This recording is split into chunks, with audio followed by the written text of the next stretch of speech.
سیدنا عبداللہ بن عباس رضی اللہ تعالیٰ عنہما سے روایت ہے، رسول اللہ صلی اللہ علیہ وسلم نے فرمایا، میرا بزرگ و برتر رب بہترین صورت میں میرے پاس خواب میں آیا۔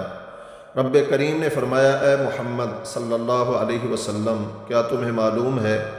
کہ ملأ الاعلیٰ یعنی اونچے مرتبے والے فرشتے کس بات پر آپس میں جھگڑ رہے ہیں؟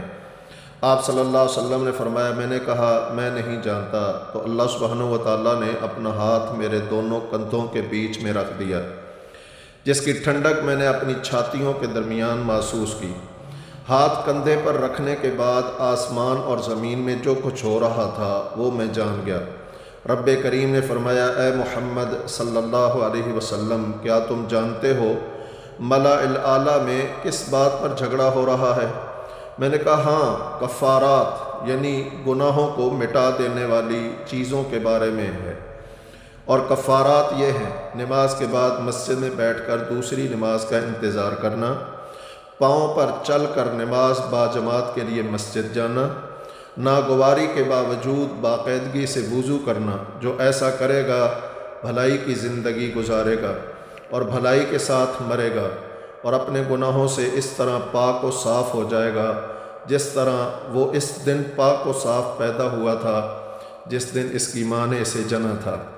رب کریم نے فرمایا، اے محمد صلی اللہ علیہ وسلم، جب تم نماز پڑھ لو تو یہ دعا کیا کرو: اللہم انی اسألک فعل الخیرات وترک المنکرات وحب المساکین وَإِذَا أَرَدْتَ بِعِبَادِكَ فِتْنَةً فَاقْبِضْنِي إِلَيْكَ غَيْرَ مَفْتُونٍ۔ اے اللہ، میں تجھ سے اچھے کام کرنے کی توفیق طلب کرتا ہوں، اور ناپسندیدہ و منکر کاموں سے بچنے کی اور مسکینوں سے محبت کرنے کی توفیق کا سوال کرتا ہوں، اور جب تو اپنے بندوں کو کسی آزمائش میں ڈالنا چاہے تو فتنے میں ڈالے جانے سے پہلے